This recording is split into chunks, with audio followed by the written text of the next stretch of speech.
Hey guys, KFunk16 here, and I'd like to do a quick review or overview, not overview, review and after action report of these GHK green gas mags. I'll be going over the pros, cons, disassembly of the mag, that basic stuff, and let's get started. So these GHK mags I got off of eBike for $50, which at the time, which is still expensive for me, but at the time they were that was the only mags when I bought my kit, because the GBB pmags have been out of stock for like 6 or 7 months, and then a couple months after I bought my challenge kit, those mags came in stock, and they came back in stock for $70, and then as quickly as they restocked, they quickly came out of stock, went out of stock again. So these are still my only options. So I had bought two. If you guys seen from my unboxing, where I unboxed the challenge kit and the two GHK mags, and then you guys might have seen my first reaction. It went a little something like this. Wow, the outside just feels gross. Yeah, I think those are my exact words. You can probably see that it's like really chalky, kind of gross. What it feels like is, you know those chalkboards that you had in like elementary school, and you rub your hands up and down the chalkboard, or like you have really fine sandpaper, like 1,000 grit sandpaper, and you just put your hand down it? Yeah, that's what it feels like. The externals is disgusting, but it's kind of like an ugly girl, it's the inside that counts. And talking about the insides, I have one mag disassembled right now. So while these are $50, a bit pricey for mags, but decent for that's what you should expect for a gas blowback rifle. $40, $50, $60, so it's right in the middle.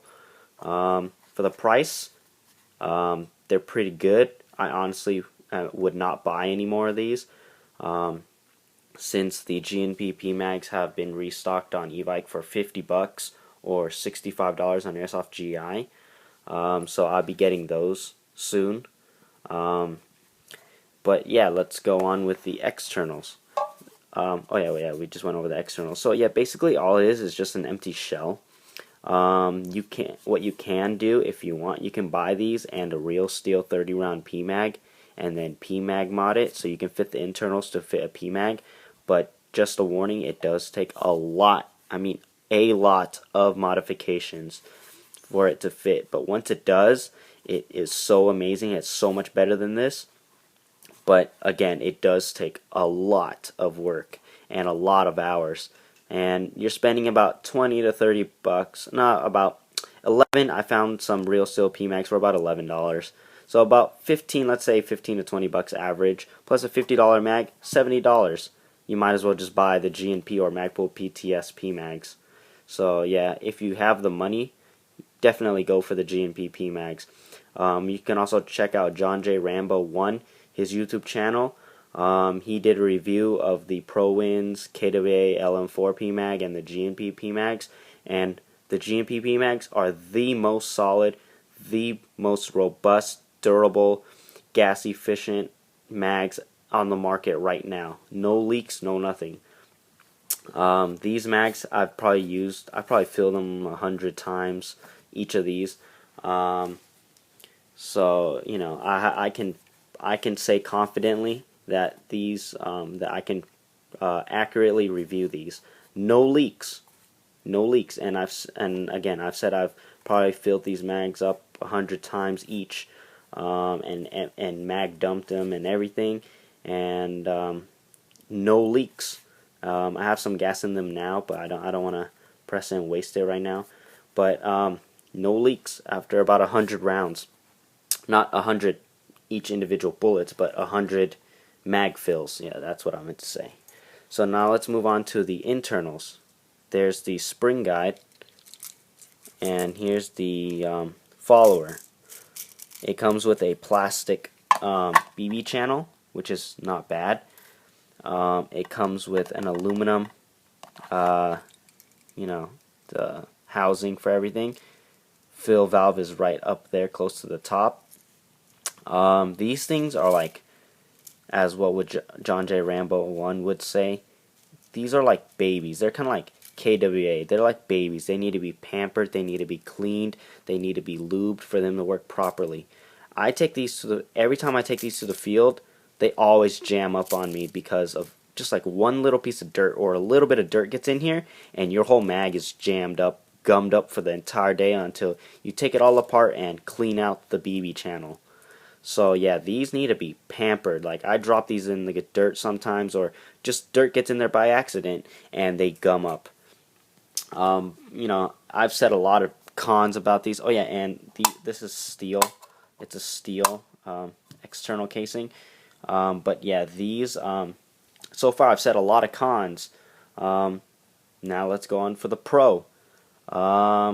These are compatible with the GHK PDW. Which I was planning to get one, but not anymore because I wanted to get as many things that are WA or GMP WOC compatible, like the PDW by GHK, which does take WOC or WA style mags. So I would have not just an M4 platform, but a PDW platform also. And I was planning to get the Beta Project gas blowback Masada that uses GNP and WA parts and mags. So I would have three different platforms that use the same mags. But I recently bought a car, so I won't be getting any of those soon. But yeah, the pro about these, it has 2 gas chambers. What does that mean?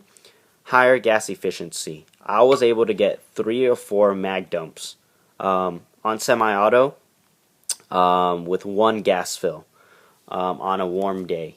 Not terribly warm because I'm in California. Well, right now it's really hot, but I tested that about 70 or 80 degree weather, and I got 3 to 4 mags on semi-auto on this. Full auto, I think I got about 2.5 mag dumps with no speed buffers, no nothing. Gas efficiency is really good because of these 2 chambers. Unlike the GNP or WA or WE mags or whatever, that have 1 chamber that's made out of 3 parts, like 1 right here, 1 right here, and 1 right here, that are like screwed in by 1 big part, and then have O-rings right here which leak.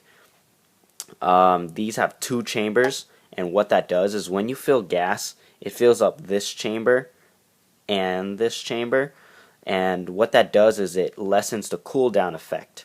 The more chambers you have, the less cool down you have, because when the gas expands, what do you call it? I don't know how to explain this scientifically, but when the gas expands, it gets colder and the gas condensates, and when you just have 1 chamber, it cools down a lot. It cools down a lot, how do I say it? It cools down a lot faster and warms up slower than if you had 2 chambers, which gives it more surface area so that the air around it or something would warm the mag up faster. So that is the reason why these GHK mags have such good gas efficiency, and they have no leaks. No leaks. I've had this for I don't know how long. You can check back on my channel to see when I first got these. I've done countless mag dumps. I've done countless mag fills. No leaks. So now everyone's asking me, would I recommend these? Honestly, no. 2 to 3 reasons why, maybe more. I'll start listing them. 1, externals, crap. Okay. 2, you see a lot of this wear. Yeah, that is just trying to get it to barely fit my GNP walk, and this issue has been very common with GHK mags in WA or GNP bodies. I know this from the Jedi 270. He had GHK mags, pain in the ass to get in and out. Same for me, but I've worn them, so now it just slides in, slides out really easily. Another thing, they don't drop free since it fits in so tight. Even though I've worn this down, they do not drop free. Pro and con for some people. Pro, it doesn't drop on the ground, break your $50 mag. Con for me, I like doing tactical reloads, tactical, mil sim. I prefer it to be as realistic as possible, so I want to drop my mag and be able to speed reload. So yeah, that's a con for me. Yeah, and the price, $50, and you get this piece of crap. They work. Yeah, sure. Oh yeah, and some quick things. My feed lips are broken, like 10 mags into this. They broke off. Doesn't really affect it, but still, it's never good when something breaks. And look at the rubber. Look at that rubber. It's all chewed up and ripped. Look at that. It's not even straight. It's all ripped up and chewed up because of my nozzle. These don't really fit the GMP Walk. When I first got these, they didn't fit. You can see in my review, when I first got the Walk, they didn't fit. After a while, I had to wear it down because of this. It's because it gets caught on this. That's why you see so much wear on it. It gets caught on this, so you got to shave this down a little bit for the bolt to pass by freely. See, look at this. You see the little rubber? Yeah, it's all chewed up and ripped. And this feed lips are broken in the front too. And the valve lock, the thing that locks the valve right here, yeah, that's broken too. So these mags are starting to die on me. They're still usable. Still has the great gas consumption, but as John J. Rambo 1 would say, they're garbage.